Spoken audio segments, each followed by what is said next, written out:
Jésus-Christ, mon Seigneur, le seul chemin vers mon Dieu. Jésus-Christ, mon Seigneur,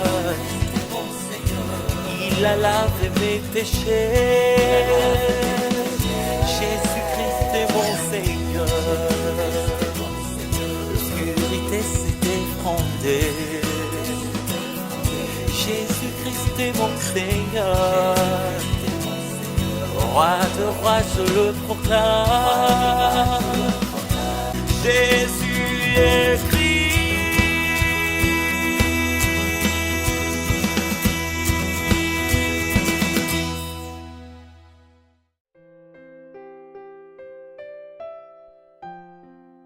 Le sommet spirituel qui détruit l'œuvre du diable au nom de Jésus-Christ.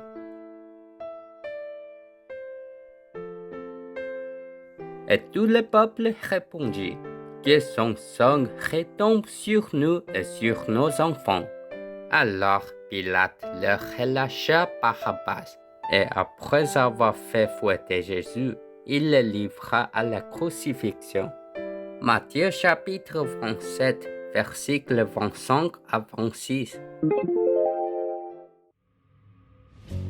Dès matin, les prêtres et les anciens lièrent Jésus, le menèrent et le placèrent devant le gouverneur Pilate. Demanda Pilate, es-tu le roi des Juifs et le Christ, le Fils de Dieu? Jésus répondit à sa question, tu es correct. Les prêtres et les anciens qui entendirent la réponse de Jésus furent furieux, et pour tuer Jésus, ils l'accusèrent de toutes sortes de faux témoignages. Alors Pilate demanda à nouveau à Jésus, ne l'entendez-vous pas témoigner faussement contre vous? Mais Jésus ne répondit pas. Alors Pilate fut très surpris. À cette époque, les Juifs avaient la tradition que chaque année, le jour des actions de grâce, les gouverneurs demandaient du peuple et libéraient un prisonnier. Pilate fit donc amener Jésus et le prisonnier Barabbas devant tout le peuple. Barabbas était un prisonnier tristement célèbre pour meurtre. Pilate a demandé à tout le peuple, qui veux-tu que je relâche, Barabbas ou Jésus-Christ?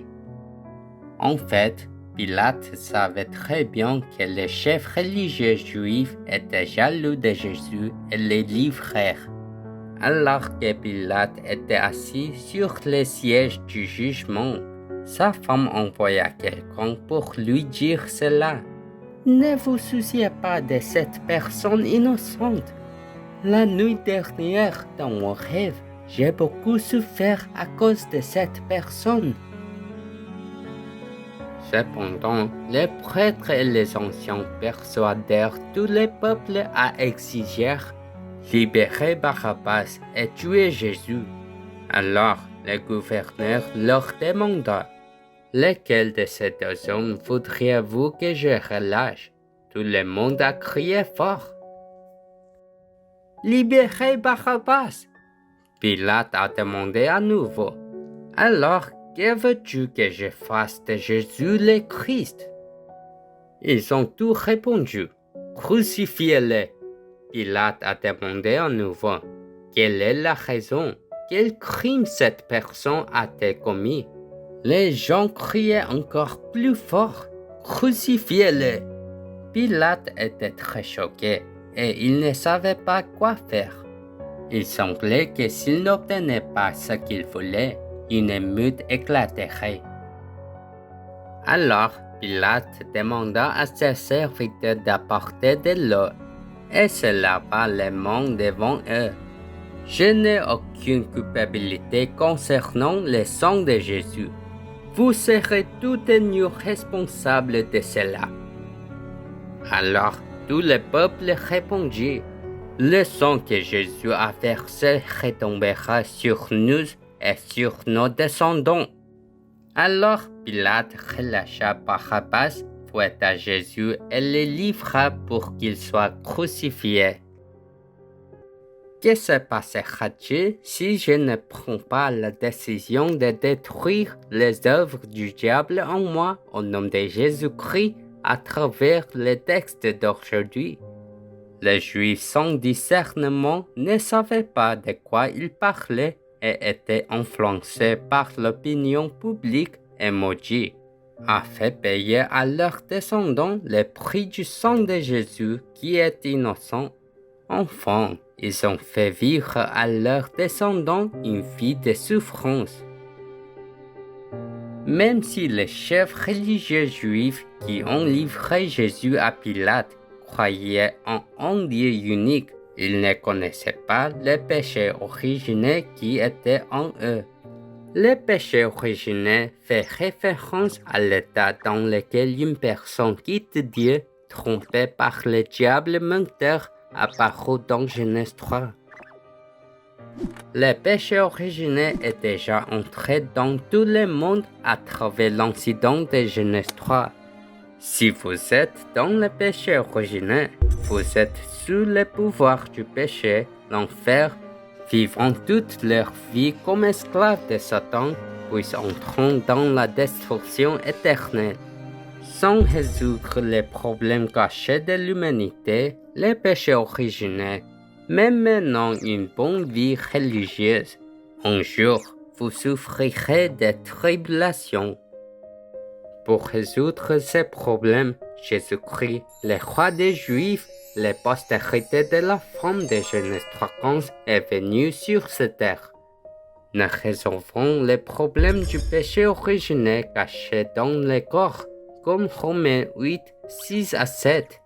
Nous serons égarés et vivrons comme un garçon de course auprès de l'ancien serpent, du diable et de Satan, qui nous conduit avec des pensées charnelles, créant une inimitié entre nous et Dieu. Vivant égocentrique pour les désirs avides de la chair. Un jour, les forces des ténèbres pénètrent dans le corps et le cerveau est détruit. Ainsi, mon cœur et mes pensées deviennent malades, mon corps échoue et même si j'ai de bons projets, le pouvoir de l'enfer me suit et je n'ai d'autre choix que de mourir. Ensuite, nous transmettrons à nos enfants la malédiction spirituelle qui traverse notre famille. Dans 1 Jean 3:8, Jésus dit clairement du bout de sa venue en tant que Christ. La raison pour laquelle Jésus-Christ, le Fils de Dieu, est venu sur cette terre était de détruire les œuvres du diable. Si vous croyez que le Messie Christ de Genèse 3:15, la postérité de la femme, est le vrai roi qui a détruit les œuvres du diable, le vrai prêtre qui a mis fin à toutes les malédictions et désastres, et le vrai prophète qui est le chemin pour rencontrer Dieu, et les accepter comme votre sauveur, vous obtiendrez l'identité et l'autorité d'enfant de Dieu. Ainsi, si vous continuez à détruire les œuvres du diable, vous recevrez l'œuvre étonnante de Dieu, le royaume de Dieu, et la réponse de la récréation.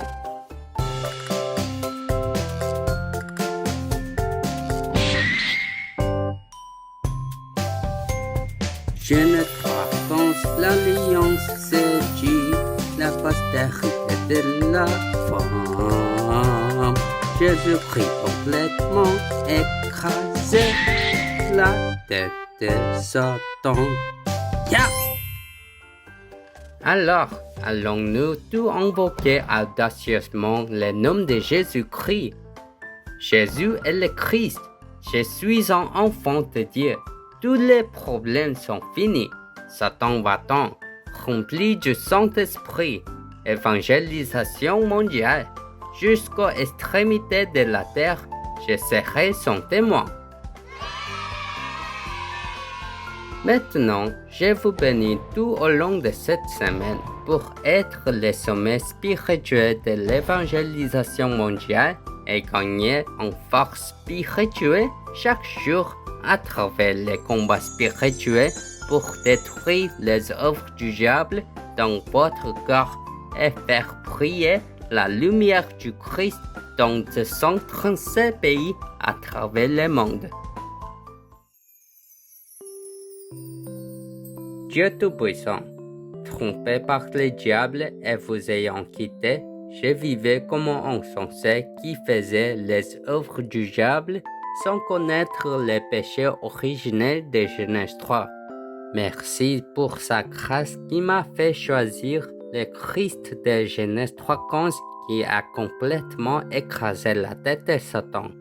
Permettez-moi de commencer et continuer dans ma bataille spirituelle pour détruire les œuvres du diable qui me fait vivre de quelques moyens que je désire chaque jour et devenir le sommet spirituel qui remplit la mission de la diaspora pour les 237 nations. Je prie au nom de Jésus-Christ. Amen.